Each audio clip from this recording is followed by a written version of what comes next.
Hey guys, I wanted to do a quick video on how I keep track of what I eat, and there is no right or wrong way to keep track. Some people use the 21 Day Fix app on their phone, and that works really great for them. Some people carry a paper, some people just simply write it down.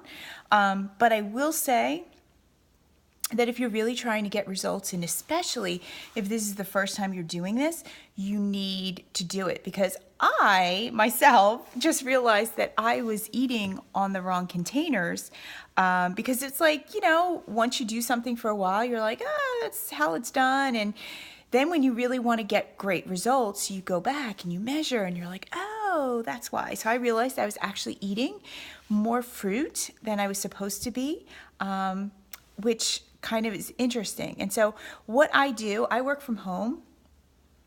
And so for me, it's easy to use a dry erase eraser. And this is like right off the kitchen. And so it's really easy for me. At first, I was writing down my containers as I ate them. And what the problem with that was that at the end of the day, I didn't know if I ate all my containers or didn't eat my containers.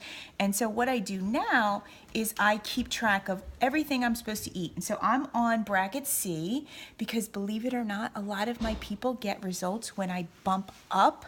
Like one of the coaches in my downline, I just bumped her up to like level D, and she lost 6 pounds. And so she's so ecstatic. And so when I tell people to eat more and they lose weight, it's really exciting.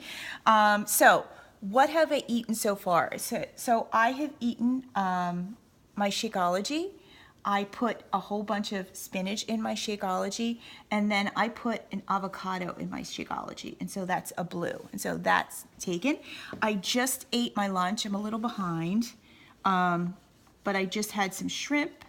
I had some broccoli, and I had some brown rice, and then I also had a banana. So banana, as you know, counts for 2 fruits. And so that's where I'm in now. I still have 3 reds to eat, 3 greens. I have 1 more fruit to eat.